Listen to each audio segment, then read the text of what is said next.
he was forming Bihar in a more modern state, in a more viksit rajya, as we say. तो आपका परिचय अब किस तरह से दिया जाए, एक फुल टाइम पॉलिटिशियन या अभी भी एक खिलाड़ी के तौर पर?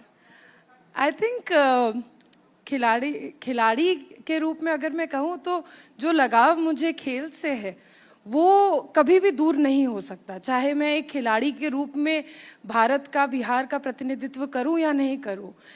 निश्चित रूप से पब्लिक सर्वेंट हूं, सेवा के भाव से काम करना जानती हूं, आज तक वही राजनीति मैंने की है। तो एक पॉलिटिशियन का नाम ऊपर आना ज़रूरी है, लेकिन जहाँ पर काम के साथ एक होता है ना कि इंग्लिश में कहावत है, all work no play makes Jack a dull boy. तो उसी तरीके से अगर हम लोग कहें तो काम के साथ साथ खेल में या कुछ भी चीज़ रिक्रिएशनली पैशन के साथ करना भी ज़रूरी है। सो आई थिंक अप्रोप्रिएटली विधायक shooter would be a nice name. Nice. Shooting और राजनीति दोनों ही आपको विरासत में मिली। शूटिंग के लिए आप क्या बचपन से ही आप इस फील्ड में आप जाना चाहती थी या किसी ने आपको प्रोत्साहित किया? आई थिंक देखिए, विरासत में मिली है ये कहना गलत होगा। निश्चित रूप से मेरे पिताजी नेशनल राइफल एसोसिएशन संघ के अध्यक्ष भी थे और ऑफ कोर्स पॉलिटिशियन भी थे, बिहार से थे, लेकिन मैंने दोनों ही क्षेत्रों में अपनी मेहनत करके मैं आगे बढ़ी। अगर हम खेल की बात करते हैं तो मैं आपको बता दूं कि मेरे पिताजी नेशनल राइफल एसोसिएशन के अध्यक्ष थे, लेकिन उन्होंने मुझे एक बात हमेशा बोली कि जस्ट बिकॉज हम एक अध्यक्ष हैं या एडमिनिस्ट्रेटिव पोस्ट पर हैं, मेरी तरफ से कोई भी एक्स्ट्रा मदद आप मत एक्सपेक्ट कीजिएगा। और उसका परिणाम ये था कि 2007 में मैंने अपनी प्रशिक्षण शुरू की थी और 2007 से लेकर 2011 तक, जब तक मैं कॉमनवेल्थ शूटिंग चैंपियनशिप में पदक नहीं जीती थी, इंटरनेशनल मेडल मेरा नहीं आया था, तब तक मेरे पास स्पॉन्सर्स नहीं थे। स्पॉन्सर्स नहीं होने के कारण मुझे मेरी अपनी बंदूक मेरे पास नहीं थी। तो कुल शुरुआती दौर के कुल 3-4 साल मैंने मेहनत की और अपने सीनियर शूटर्स की बंदूक उनसे उधार पर लेकर अपनी शूटिंग की और कॉम्पिटिशन्स खेले। जब मेरे पास अपने स्पॉन्सर के पैसे आ गए, जब पदक जीत गई, जब लोगों को विश्वास होने लगा कि हाँ श्रेयसी अच्छा खेल सकती है, बिहार के लिए, भारत के लिए पदक जीत सकती है, तब जाके मैंने बंदूक अपनी खरीदी और फिर एक नए तरीके से ट्रेनिंग शुरू की। दूसरी बात, अगर राजनीति की बोलते हैं तो आज भी क्षेत्र में या बिहार में लोग पिताजी को बहुत याद करते हैं। आज भी उनके लोगों के आंख में आंसू आ जाता है जब उनकी चर्चा होती है। लेकिन उनके गुजर जाने के लगभग 10 साल बाद मैंने राजनीति में अपना कदम रखा। तो ऐसा नहीं है कि मेरे पिताजी मेरे साथ मौजूद थे और उन्होंने मेरा हाथ पकड़ के मुझे राजनीति में लेकर आए, लेकिन अपने आप को कहीं ना कहीं मैंने प्रूव किया है। और उस वजह से बिहार के लोगों के मन में ये था कि हाँ आपको पॉलिटिक्स में आना चाहिए, और उनका ये प्यार मुझे शूटिंग से खींचकर पॉलिटिक्स में लेकर आया। तो ना तो शूटिंग में ना ही राजनीति में आपकी राह आसान थी, आप ये कहना चाह रही हैं? किस तरह के चैलेंजेस आपको मिले? देखिए, सक्सेस कभी भी आसान नहीं होती। बहुत आसान होता है दुनिया के लिए कह देना कि कोई सक्सेसफुल आदमी को आप देखेंगी या औरत को आप देखेंगी तो अक्सर आम लोगों के मन में ये भावना रहती है कि ये बहुत लकी हैं, इनका लक इनके फेवर में है। But my question is, why is every successful person lucky? Every successful person is not lucky. Successful people are hard working. जो लोग संघर्ष करते हैं, जो लोग सैक्रिफाइस करते हैं, उन लोगों को सक्सेस मिलती है। और कुछ इसी तरह से मेरी जिंदगी भी रही। पिताजी का साया मेरे ऊपर से बहुत मतलब बहुत यंग एज में वो गुजर गए थे और मैं 18 साल की थी मात्र उस वर्ष में। सो आज I'm 33 today and proudly so I can say that. तो इतने सालों में जो 14-15 सालों में संघर्ष अपने लेवल का करना पड़ा। और बहुत से लोग होते हैं जो आपका साथ देते हैं जब आप पावरफुल पोजीशन पे होते हैं, लेकिन जब आप उस पावरफुल पोजीशन पर नहीं होते हैं तो बहुत से लोग आपको भूल जाते हैं, याद नहीं रखना चाहते। तो कोई भी सक्सेसफुल आदमी या कोई भी आज किसी पद पे बैठा है, ओहदे पे बैठा है, तो वो निश्चित रूप से संघर्ष करके ही आता है। और खास तौर से आप भी महिला हैं, मैं भी महिला हूँ, तो इस बात को हम ज़्यादा समझ सकते हैं कि जब एक महिला आगे बढ़ना चाहती है तो उनके साथ वो कठिनाई और डबल हो जाती हैं, दुगनी हो जाती हैं। तरह तरह की बातें होती हैं, तरह तरह के रुकावट लगाए जाते हैं, तो उन सब चीज़ों का सामना करना पड़ता है। आपका जन्म, आपकी पढ़ाई, आपकी शूटिंग की ट्रेनिंग सब दिल्ली में हुई है, लेकिन इसके बाद भी जब आप मेडल जीतती हैं तो आप कहती हैं कि मैं बिहार की बेटी हूँ। इसके पीछे कोई खास वजह है? देखिए, पढ़ाई कहीं से भी हो सकती है, लोग तो आजकल पढ़ने के लिए विदेश तक जाते हैं, लेकिन बेटी तो हम बिहार के हैं, क्योंकि घर से और अपने लोगों से जो जुड़ाव मेरा रहा है, वो जुड़ाव वाकई में एक दिल का रिश्ता है। और वो जो प्यार होता है, जो समर्पण होता है बिहार के लोगों के प्रति, वो मुझे लगता है सिर्फ एक बेटी के हृदय में आ सकता है। मुझे नहीं लगता कि कोई बेटा उस तरीके से अपने परिवार से प्यार कर सकता है या बहू उस तरीके से प्यार बेटों को कर आपत्ति सकती हो है। सकती है इस पर? निश्चित रूप से नहीं, बेटियों का ही अधिक, मतलब बेटियां ही उस तरह से प्यार कर सकती हैं अपने घर परिवार से। तो आप एक बेटी हैं, आप समझ सकती हैं कि मैं किस तरह की भावना से इस बात को बोल रही हूँ। तो मुझे लगता है कि सारी बेटियां मेरा साथ देंगी इस बात पे कि हाँ, निश्चित रूप से जिस तरह से हम अपने घर को प्यार करते हैं, कहीं ना कहीं एक बेटा या बहू वो काम नहीं कर सकते हैं। एम आई राइट? बता दीजिए, सवाल आपसे है। लेकिन आपने इसका भी जिक्र किया कि कोई कहीं भी रहकर पढ़े, कोई कहीं भी काम करे, मूल रूप से वो जहाँ से जुड़ा है, लेकिन पलायन तो एक बड़ा मुद्दा है। बिहार की जो प्रतिभा है अलग अलग क्षेत्रों में, वो बाहर जा रही है। अब आपके ऊपर एक राजनीतिक जिम्मेदारी भी है, तो ये कैसे रुकेगा? आपने क्या सोचा है, इसके लिए क्या कदम उठाए जा सकते हैं? निश्चित रूप से हम लोगों के लिए पलायन सिर्फ एक राजनीतिक मुद्दा नहीं है, बल्कि दिल से जुड़ा हुआ बहुत दुख होता है जब देखते हैं अपने बिहारी भाई बहन, चाहे वो शिक्षा के क्षेत्र में हो, चाहे वो कमाने के लिए हो, अपना घर छोड़ के बाहर जाते हैं। इसके लिए सबसे महत्वपूर्ण कार्य जो है वो समाज और सरकार को एक साथ आकर करना होगा, जिससे कि शिक्षा में हम लोगों को बढ़ोतरी मिले। जिस तरह से आज केंद्र सरकार, राज्य सरकार मिलकर अनेकों मेडिकल कॉलेजेस और इंजीनियरिंग कॉलेजेस का निर्माण कार्य चल रहा है, उसको और दुगनी गति से आगे बढ़ाने की ज़रूरत है। हम लोगों के पास इंफ्रास्ट्रक्चर के साथ साथ या डिग्री कॉलेजेस के बाद जो बच्चे ग्रेजुएट होकर आगे बढ़ते हैं, उनको नौकरी देने का भी काम हमारा है। लेकिन मैं ये बात इसीलिए दोबारा कह रही हूँ कि समाज और सरकार को एक साथ आने की ज़रूरत है। सिर्फ सरकारी नौकरी पर अगर हमारे स्टेट के बच्चे आधारित रहेंगे तो वो संभव नहीं है। बड़ी बड़ी इंडस्ट्रियल कंपनीज जो हैं, और आज के डेट में मुझे लगता है कि बहुत सालों बाद बिहार में एक सरकारी लेवल पर जो चेंजेस आने थे, जिस तरह की लॉ की चेंजेस आने थे, जो टैक्सेशन की चेंजेस आने थे, वो आज धरातल पे दिखने के लिए मिल रही हैं। और गर्व होता है आपके नेशनल न्यूज़ पे ये बताते हुए कि मैं जमुई से हूँ, मेरा घर जमुई है, और जमुई में एक बहुत बड़ा इंडस्ट्रियल एरिया के लिए अभी बात हुई है। लगभग 100 एकड़ का ये प्रोजेक्ट है जो जमुई को मिल रहा है, और जमुई के साथ साथ 6 और जिले हैं जहाँ पे इस तरह का इंडस्ट्रियल एरिया बनाया जाएगा, जिससे कि एम्प्लॉयमेंट जनरेट हो सके। आपने 2020 में बीजेपी में शामिल होने के बाद कहा था कि मैं निशानेबाजी जारी रखूंगी, और इसलिए मैंने लोकसभा की जगह विधानसभा को चुना है, क्योंकि इसका दायरा कम होता है, जिम्मेदारियां कम होती हैं।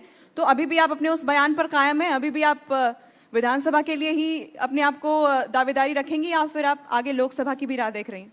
नहीं, निश्चित रूप से 2025 में आने वाला विधानसभा का चुनाव है, और इतनी मेहनत की है अपने विधानसभा क्षेत्र में, लोग इतने खुश हैं, और उस वजह से मुझे भी कहीं ना कहीं मनोबल बढ़ता है मेरा कि एज अ विधायक मैंने अच्छा कार्य करके दिखाया है, ईमानदारी से लोगों की सेवा करके दिखाई है। तो मैं दोबारा विधायक का चुनाव लड़ना चाहती हूँ। और जिस बात से आपने शुरुआत की थी, आपको ये याद दिला दूं पूजा जी कि पेरिस ओलंपिक्स में मैं बिहार और भारत ही नहीं बल्कि विश्व की सबसे पहली ऐसी विधायक थी जो एज अ विधायक ओलंपिक गेम्स में भारत को, बिहार को रिप्रेजेंट करने गया है।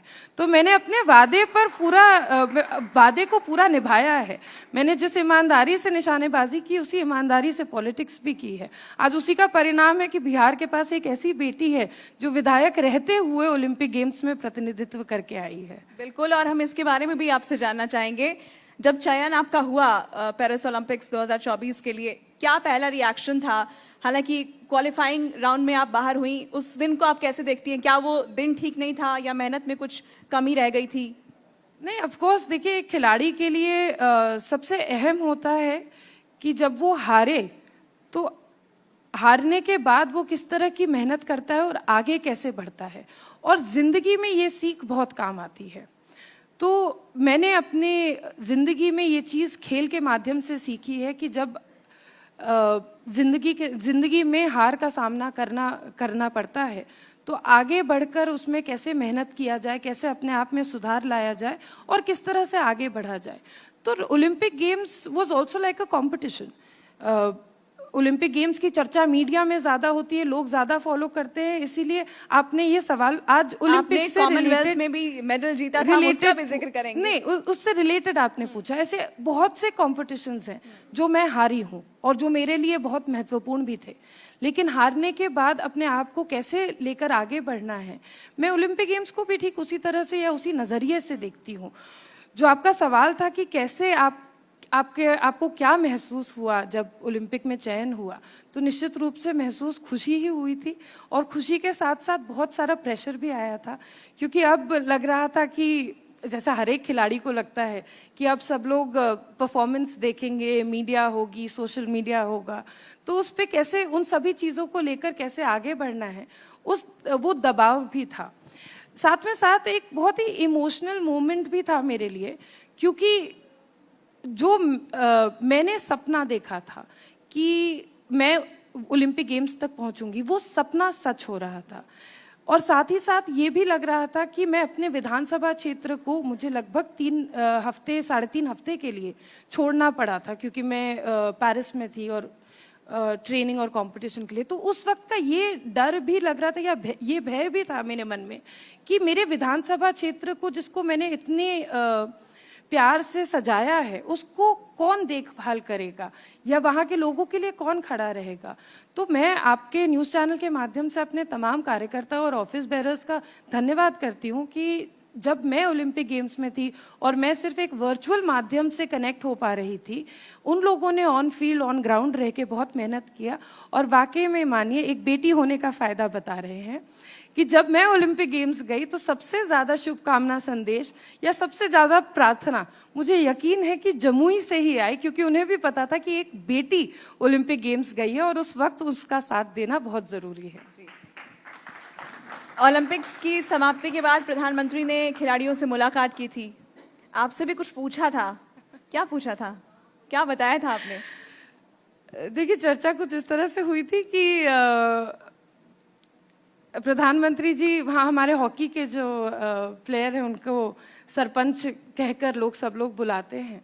तो प्रधानमंत्री जी को ये पता था कि मैं एक विधायक के रूप में गई हूँ, और वो क्योंकि उनको प्यार से सब लोग सरपंच साहब कहते हैं, तो वो भी वहाँ पर उपस्थित है। तो इसी क्रम में जब सरपंच जी की बात हुई तो उन्होंने पूछा कि और भी कोई है यहाँ पर जो इस तरह के नाम से पुकारे जाते हैं या जिनका कुछ पॉपुलर निकनेम है। और ओलंपिक गेम्स जाने के समय में पूरी टीम को पता था कि मैं एक विधायक हूँ, सोशल मीडिया के माध्यम से। तो ऑब्वियसली सब लोग वहाँ पर जाते जाते अनेक बार बोल देते थे विधायक दीदी, और मैं पलट के देख लेती थी, क्योंकि मुझे आदत है विधायक दीदी कह के, लोग मुझे आज भी जमुई में पुकारते हैं। तो उस बात से ये पूरी टीम विधायक दीदी करके पुकारने लगी। तो प्रधानमंत्री जी ने भी यही पूछा कि किसी और का नाम है, तो मैंने उन्हें बताया, और मुझे गर्व हुआ ये बताते हुए, क्योंकि मैं उन्हीं की पार्टी की सदस्य भी हूँ। तो मुझे अच्छा लगा कि मैं अपने लीडर से इस लेवल पर, इस मंच पर ये बात कह पा रही हूँ, और पूरी टीम का सपोर्ट भी था साथ में। आप खुद एक खिलाड़ी हैं, लेकिन जब हम देखते हैं कि सुविधाओं और प्रोत्साहन के अभाव में बिहार के जो खिलाड़ी हैं वो दूसरे राज्यों से खेलते हैं, आप कैसे देखती हैं इस चीज़ को, कैसे बदला जाए? क्योंकि कहा यही जाता है कि खेल में भी बहुत राजनीति है बिहार के अंदर। देखिए, खेल में राजनीति सिर्फ बिहार में नहीं बल्कि भारतवर्ष में है। कहीं भी आप देख लीजिए, हर जगह खिलाड़ियों को अनेक पॉलिटिक्स, जिसको हम कहते हैं आम भाषा में, उससे गुजरना पड़ता है, झेलना पड़ता है उस चीज़ को। लेकिन मेरा ये भी मानना है कि जो हार्ड वर्क की मैं बात कर रही थी या जिस परफॉर्मेंस की मैं बात कर रही थी वो कोई छुपती नहीं है। प्रतिभा कभी छुप नहीं सकती, उसको छुपाया नहीं जा सकता। मेरे पिताजी भी अक्सर कहते थे कि सच कमज़ोर हो सकता है लेकिन हार नहीं सकता। तो वही बात खिलाड़ियों पे भी लागू होती है। बिहार की जो वर्तमान में आधारभूत संरचनाओं की अगर हम बात करें या खेल और खिलाड़ियों को सही मंच और जगह देने की बात करें, तो अपने 17 साल के स्पोर्टिंग करियर में, विधायक के करियर की बात नहीं कर रही, अपने 17 साल के स्पोर्ट्स के करियर में मैंने जिस तरह से बिहार का ग्राफ, चाहे वो नीतियों को बनाने को लेकर हो या आधारभूत संरचनाओं को बनाने का हो, मैंने इस ग्राफ को ऊपर बढ़ते हुए देखा है। मैं आपको बता दूं कि 2014 में मैंने अपना पहला कॉमनवेल्थ गेम्स का रजत पदक जीता था। 2000 उससे भी पहले की बात करते हैं, 2009 की मैं बात बताती हूँ। 2009 में मैं भारत की पहली महिला बनी थी जिसने इंटरनेशनल वर्ल्ड कप में, जूनियर वर्ल्ड कप था, फिनलैंड में स्थित था, और वहां पर गोल्ड मेडल जीता था, नेशनल रिकॉर्ड बनाया था। मेरे साथ साथ जूनियर टीम में हरियाणा के भी बच्चे थे, दिल्ली के भी बच्चे थे और पंजाब के कुछ बच्चे थे। हम सब जब वापस आए तो सभी प्रदेश के लोगों ने एयरपोर्ट पे धूमधाम से सबका स्वागत किया, मिठाई खिलाए, ढोल नगाड़ा था, और हरियाणा वाले अपने खिलाड़ियों को लेकर गए, पंजाब वाले अपने खिलाड़ियों को लेकर गए, दिल्ली वाले अपने खिलाड़ियों को लेकर गए। लेकिन बिहार, क्योंकि मैं बिहार का प्रतिनिधित्व नेशनल लेवल पे करती हूँ, मैं आज भी बिहार के लिए खेलती हूँ, तो जब मैं नेशनल लेवल पे या नेशनल गेम्स में जाती हूँ तो मैं बिहार की जर्सी पहन के जाती हूँ। बिहार की तरफ से वहां पर कोई नहीं था। मैं अपने माता और पिता के साथ अपने घर आ गई।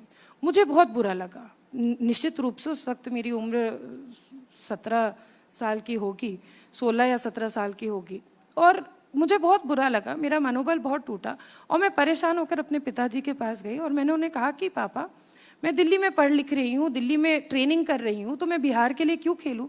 मैं दिल्ली से खेल लेती हूँ। दिल्ली के बच्चों को आगे बढ़ने के लिए, मनोबल ऊंचा करने के लिए फेडरेशन भी है, इंफ्रास्ट्रक्चर भी है, और जीतने के बाद कैश अवार्ड भी मिलता है।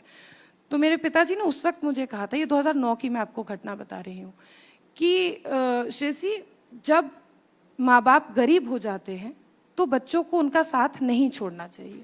आज तुम्हारा राज्य गरीब है, आज आप बिहार का साथ मत छोड़ो। आने वाले समय में चीजें सुधरेंगी और तुम उन चीजों के सुधरने का एक माध्यम बन सकती हो। ये 2009 की बात है। कट टू 2018 और 2014 भी बता देती हूँ मैं आपको। 2014 में मैंने रजत पदक जीता राष्ट्रमंडल खेलों में, कॉमनवेल्थ गेम्स में। 2014 में भी मेरे साथ कुछ इसी तरह की घटना घटी। मैं वापस आई, ना कोई बुके देने वाला था, ना कोई शुभकामना संदेश देने वाला था, स्टेट और संगठन से कोई सम्मानित करने वाला तो दूर दूर तक नहीं था। मीडिया में जब ये बात चली, और उस वक्त थोड़ा सोशल मीडिया एक्टिव हो गए थे लोग, उसमें जब ये बात शुरू हुई, चलना शुरू हुआ, तो उस वक्त माननीय मुख्यमंत्री बिहार के जीतन राम मांझी जी थे। उन्होंने मुझे बुलाकर बिहार की बेटी को सम्मानित करने का काम किया। और ये जो बिहार की बेटी जो इतने पॉपुलरली आज हम लोग यूज करते हैं, और सभी फील्ड में लड़कियों के लिए बिहार की बेटी या बिहार का बेटा बहुत कॉमन हो गया है। उस समय जो गवर्नर साहब थे, उन्होंने ये मंच से बात बोली थी कि श्रेयसी आज हम सबके लिए बिहार की बेटी है, और उस मतलब एक सोशल मीडिया में मुहिम चलने के बाद मुझे सम्मान और सम्मानित करने का काम किया था। अब आगे बढ़ते हैं, 2018 की बात करते हैं। साथियों, जब 2018 में मैं स्वर्ण पदक जीतकर राष्ट्रमंडल खेलों से वापस आई, किसी सोशल मीडिया को ना कोई मुहिम चलाने की जरूरत थी, ना किसी स्टेट एसोसिएशन को बताने की जरूरत थी। उस वक्त उप मुख्यमंत्री के पद पर सुशील मोदी जी बैठे थे। उनको जानकारी थी, रुचि थी, उन्होंने पढ़ा कि मैंने मेडल जीता है और मैं बिहार के लिए खेलती हूँ। एक बहुत ही बड़ा, मेरे भारत आने के कुछ हफ्तों बाद एक बहुत ही बड़ा आयोजन करके, जिसका नाम खेल सम्मान समारोह है, वो आयोजन करके मुझे और अन्य और खिलाड़ियों को साथ पर मंच पर सम्मानित करने का काम किया था। तो आप देख सकती हैं पूजा कि किस तरह से मेरे खुद की शूटिंग जर्नी में मैंने इन चीजों को बदलते हुए देखा है। जिस शूटिंग रेंज की डिमांड जो 2009 की अगर फिर से हम बात करें, तो शूटिंग रेंज बिहार में नहीं था। आज नालंदा में शूटिंग रेंज है, दीघा में शूटिंग रेंज है, देवघर में शूटिंग रेंज है। एक बहुत बड़ा शूटिंग रेंज का प्रोजेक्ट माननीय मुख्यमंत्री जी ने स्वीकृत भी किया है, उम्मीद अनुसार उसमें काम भी शुरू हो जाएगा।